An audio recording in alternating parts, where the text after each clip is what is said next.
I survived over 1,000 days in hardcore Minecraft with only half a heart of max health. And not just that, I did it in an amplified world. I made cool builds, fought dangerous mobs, and almost died tons of times. On this video, I'll show you exactly how I managed to get to this point and all the crazy things that happened along the way. But first things first, what is half-hearted hardcore? It's a game mode designed by Slice Lime, linked to how to get it in the description, where all the health you have is only half a heart. One mistake and you are dead. And by the way, before you think I may be cheating, this was all streamed live on my Twitch channel. I don't even AFK on this world. Also, I plan on staying alive, so subscribe if you want to see what I managed to do on this world on the future. Before we check any of the builds I've done, I want to show you where it all started. This is the place where I spawned. Maybe I should have cleaned this before coming. Ignore this rail, we'll talk about it later. Actually, I got a clip from that day. Here we go! Oh, we are here! I'm on a mesa, it may be the worst biome to get started. I need to get down. What? This may be a GG. Right from the start, is this really my spawn? Yes, it was really my spawn. There were no trees to punch. No wood. I couldn't start Minecraft by punching a tree. All I could get were sticks from dead bushes. When you only have half a heart and nothing else, a fall of more than 3 blocks kills you. Still to this day, I don't know how I got down from here. But somehow I did. And I think I made it to the water. And I used it to get all the way over here. And this is where I found my first village. In the early game, it's super easy to die on half-hearted hardcore. And your number one priority should be to get villagers to start getting your gear. You need to go for safety first. And in fact, it's about to be night. So what I did is I got some villagers in boats over here. And I started bridging towards the ocean. And into what will be my starter base. Don't worry, I built one that looks better later. But here's the thing. You can't go fancy at the beginning of a half-hearted hardcore world. I think you need to ensure your survival first. But let's get a little bit closer because there are tons of things over here that I'd like to show you. So the first thing I did when I moved all the villagers over here was to set up this villager breeder. This is a design I made that makes it super easy to breed villagers whenever you want in the exact quantities that you want. It's got 2 couples, so it's quite fast, and it's got a module here that separates the babies from the adults and then sends them over here where you can just get a minecart and move them out. This looks like a simple build, but when you're on half-hearted hardcore, you need to remember, if you fall for more than 3 blocks, you are dead. So I had to be really careful with the construction of this. The second thing I built here is what you're seeing right behind me. These are my iron farms, and they are not any kind of iron farm. They are also my own design, and they are made so they don't require a zombie to work. Farms that don't use a zombie are quite slower than the ones that do. So I built 3 modules over here. As you can see, it produces a little bit. Building this also was not without its dangers because I could have fallen or, you know, burned with the lava. Also, by the way, the reason why I built over the ocean is that if I fall down, I'm protected by the water. But not everything is nice. This is a warm ocean, and in warm oceans, you can get puffer fishes. 1 puffer fish and you are dead. Once I got the breeder set up and iron to trade, I started getting villagers to get all the enchantments that I needed. There is one more thing I want to show you before we move into villagers, which is this. This was my started tree farm, and you may be thinking it's just trees, right? But there is one thing that you need to be careful with. If you are standing on top of a sapling when it grows, you will suffocate on the logs, and in normal Minecraft that wouldn't matter that much, but on half-hearted hardcore it means you're dead. So this is how I chop my wood for all the platforms that you see here. But going back to the villagers, yes, you can see over here that I got first a Fletcher to get some emeralds, then I got the iron traders over here, and then I started getting my librarians. Librarians are really important because even though you only have half a heart of health, you can still make it so you get less than half a heart of damage. Protection 4, feather falling 4, all those enchantments are really useful, and they give you a teeny tiny bit of wiggle room to make mistakes, which is the hardest part in half-hearted hardcore. You have to play perfectly at the beginning. So after I got some protection from the librarians, I was feeling a little bit brave, and I decided to start working on this. This is a mob farm of my own design. The top part is nothing crazy, it's just a regular floating design that pushes the mobs out and into this drop chute. The interesting part of this design are those armor stands you see behind me. Let me get a sword. Right now the farm is modified, so it only produces creepers and spiders. But in the early game, this was a general mob farm. Skeletons and zombies can spawn with enchanted pieces of armor, and some of those may come with thorns. And when you only have half a heart, if you attack a mob that has thorns, you are dead. There is one way to get around thorns damage, and it's by using armor stand. Thorns damage does not get reflected on the sweeping edge attack. Oh, looks like it started to rain. And now you may be thinking, but Bruno, why don't you just make the farm automatic? Well, here's the thing. Remember that I don't AFK on this world, so I need to amplify the drops as much as I can. I also had to set that trapdoor over there, this trapdoor on top of here, and this slab, because baby zombies were able to escape in the initial design, and I almost died. Overall, it was a very fun project to do, a little bit scary, I'm not gonna lie. After I was done with this farm, I was feeling a little brave, and there's only so much you can do in this space. So I decided to go out to the world. On half-fired hardcore, and particularly on amplified, it's really dangerous to explore just by walking. So the best way, in my personal opinion, to do it is by using what I call the sky bridges, which are basically a very long bridge made of slabs. It sounds a little bit crazy, but it's the safest way as long as you have a strong pinky, and I have the strongest pinky in the world. I made these sky bridges for a very particular reason. There is something I wanted to get: totems of undying. As you can imagine, totems are a big part of half-fired hardcore, and getting them allows you to start playing a little bit more relaxed. And if you are one of those persons that think, oh, of course he plays half-fired hardcore, he's got totems. Well, the thing is, you need to get the totems first, and it's not that easy. So the reason why I made these sky bridges is because I was looking for a pillager outpost. This right here is my first functional raid farm. It's a very simple design that I made, and it's not stacking or anything fancy, but it allows you to get your first totems. So yeah, I just reached all this looking for an outpost all the way over here. It took me hours and hours. Every now and then I will find a resource, like for example this bamboo over here, that will justify me going down. As you can see, I reached for it over here. Also right here, you can see what I call the hotels, because of course, bridging took a long time, and I had to have a spot to place my bed and sleep. If you keep on following the bridges over this side, you see that I decided to go up and over this hill. Over here, you can see my first raid farm attempt. I thought it would work, but no, it didn't. If you go over here, you'll start hearing something very particular. There we go.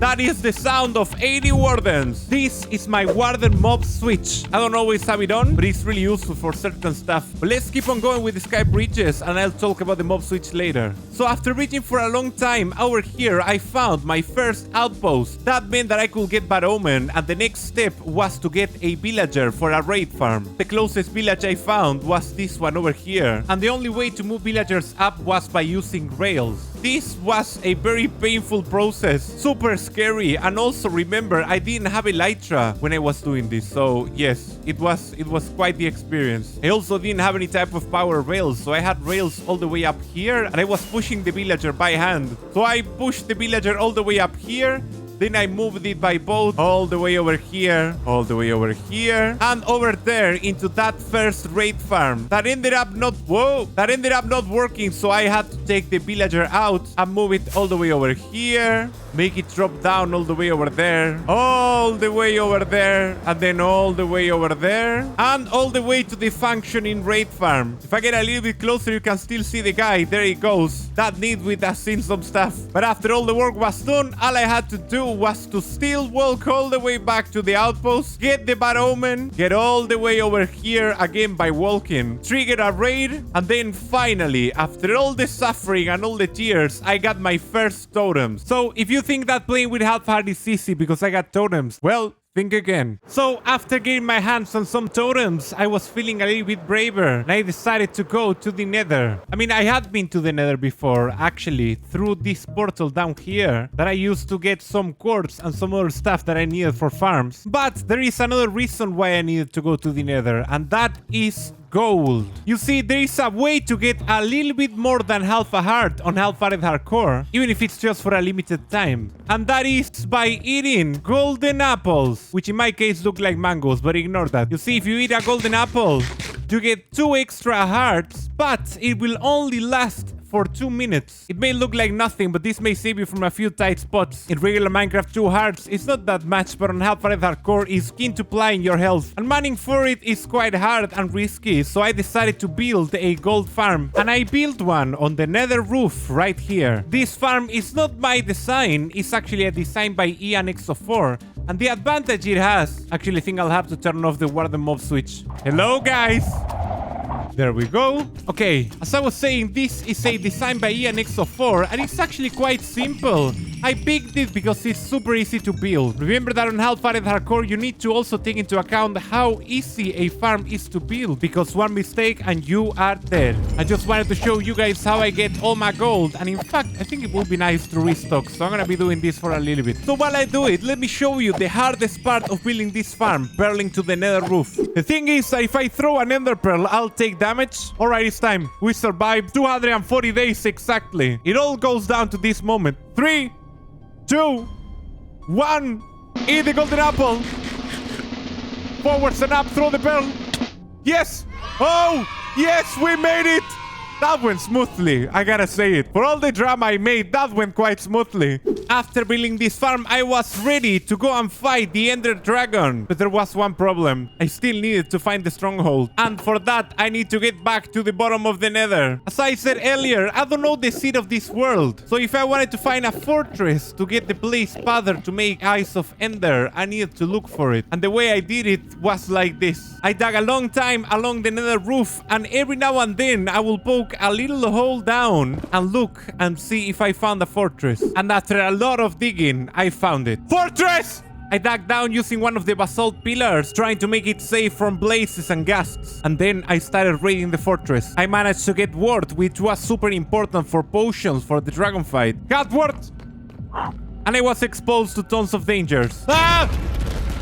But after searching for some time, I found a spawner. I started slowly but surely getting close to it until I was right underneath it. And then I built a very rudimental blaze farm. That was quite safe, but not the safest. And it allowed me to get my first blaze rods. We got our first blaze rods! And after getting a good supply, I was out of there.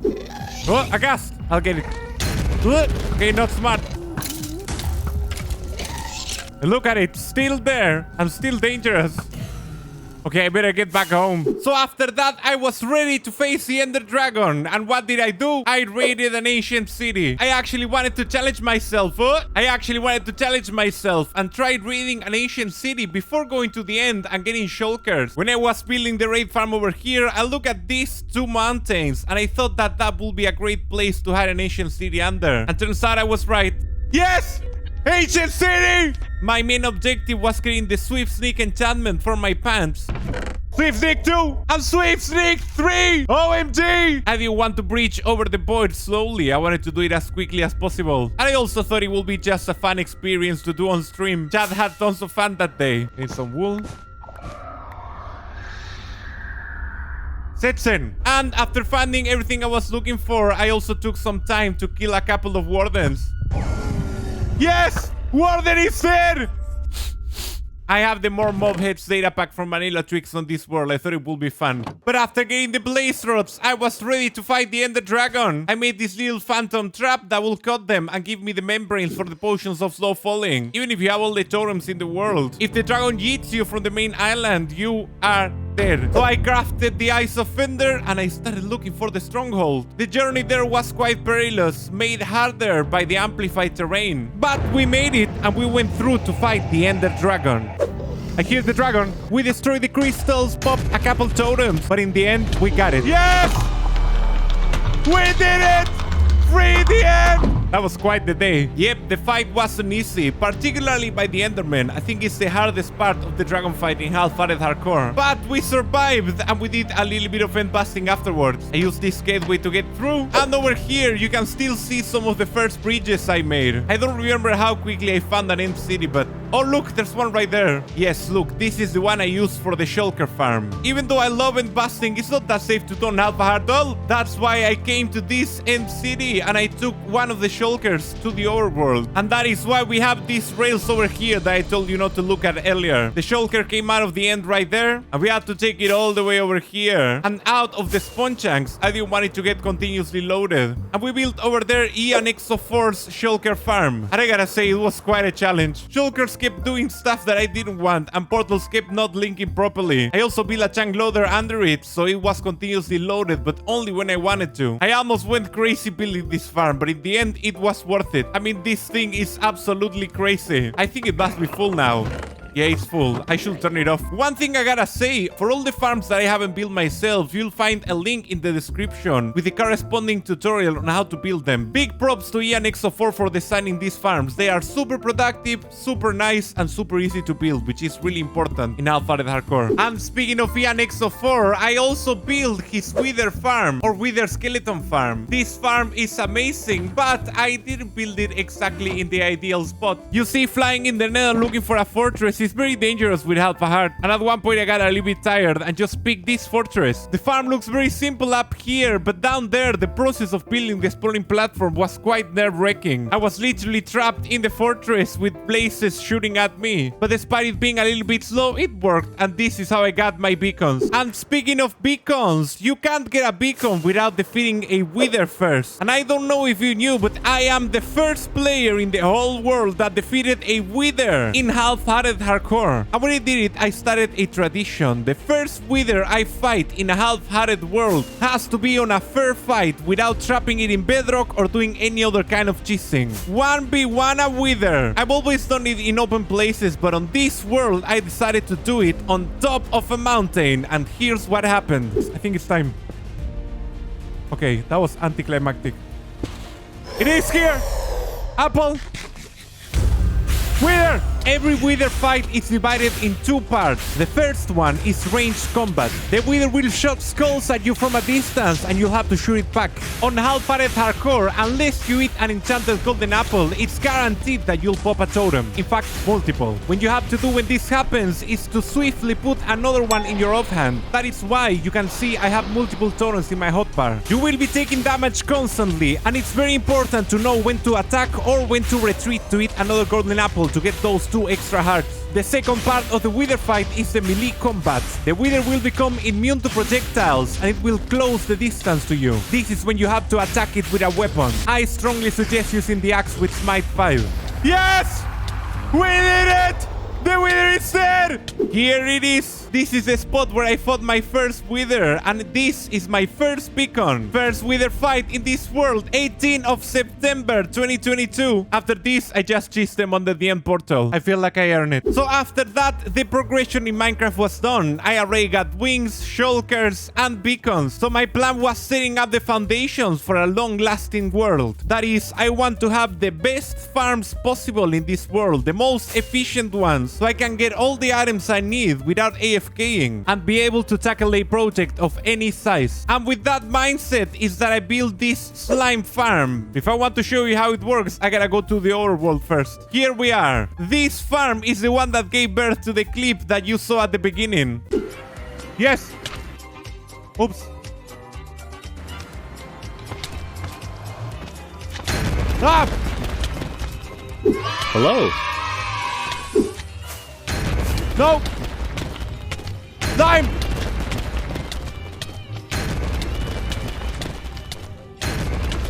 Go!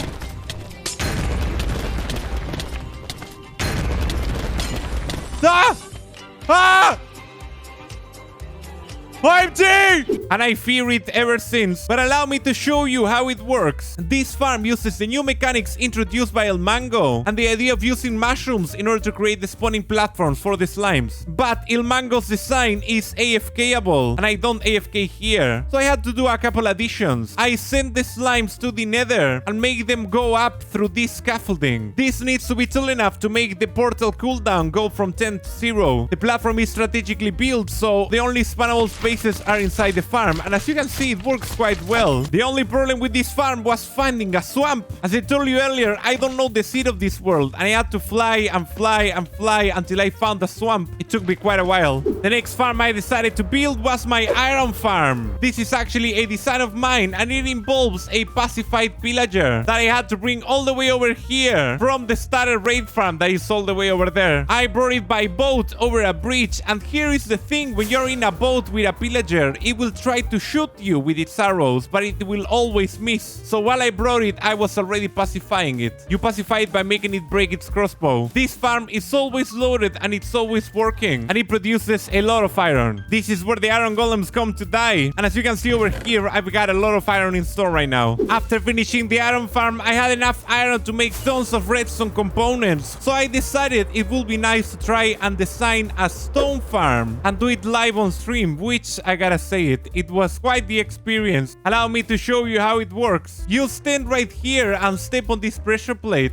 which activates the stone generators and allows you to just mine and mine and mine and mine. It also has a super smelter integrated over here that will smelt all the stone into smooth stone if that's what I want. I can turn it off if I just want stone, or I can use my fortune pickaxe if I want cobblestone. The stone gets sent over here and put into shulkers by these shulker loaders. There is one little detail though, I still don't have a fuel farm, so yeah. I also have to decorate it because it looks impressive but a little bit rough. And after finishing with the stone farm, I was ready. This base was not enough. I needed the proper infrastructure to start tackling big projects. And that's when I decided to start building my actual base. This is my steampunk airship base. I built it entirely on survival and it took me over 300 days to complete. I used an image I found online as a reference by an artist called Guillermo Gutierrez. I'll leave the link to his art station down in the description. And even though I had the main idea, I still had to translate it to Minecraft, which was quite difficult. Designing and building a build entirely on survival is quite the experience, and I learned a lot,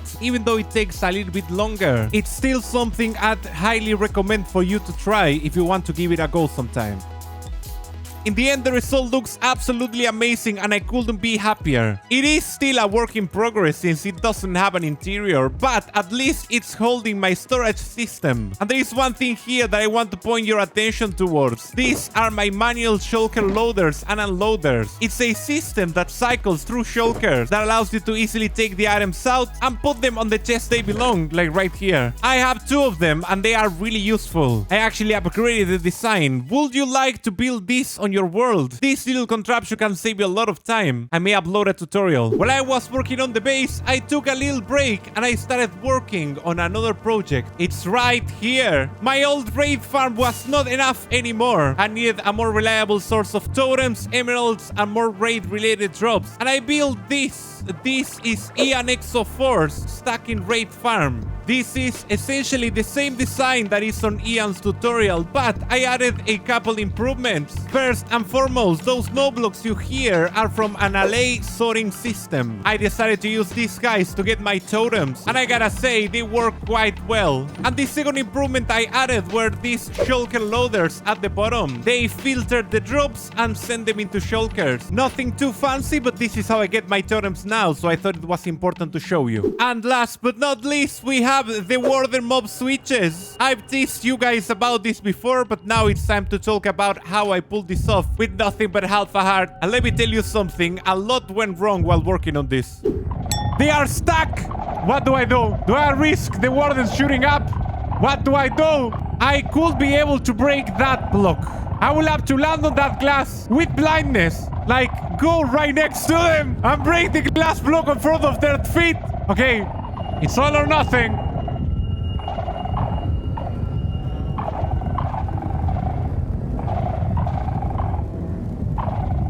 Ah!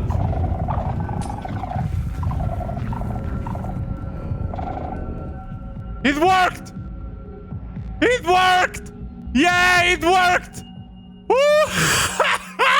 Oh man. First things first though, what is a mob switch? It's a contraption that disables mob spawning in the world by keeping a number of mobs that count towards the mob cap but can't despawn loaded continuously, or optionally controlled by this chunk loader. Let me show you how I got all these wardens here. Oh no, the darkness. If we go down this hole over here, will be right at the deep dark biome where we fought our first wardens. I used this contraption to limit the warden spawning just to this platform, and it also has a pressure plate over there to count the number of wardens that go up. I heavily drew inspiration for this from a design by El Mango. But let's go up, that's where all the fun is. The wardens came out from the bottom on this tube, and first I sent them to the nether through that portal you see over there. After I had sent all the wardens to the nether and enabled the mob switch over there, I just had to find a way to secure the wardens over here. The wardens constantly hear that no block ringing, and that keeps them from despawning. This was a very dangerous contraption to set up, but it was well worth the effort. It will allow me to build certain projects in the nether and the overworld without having to worry that much about dying. And that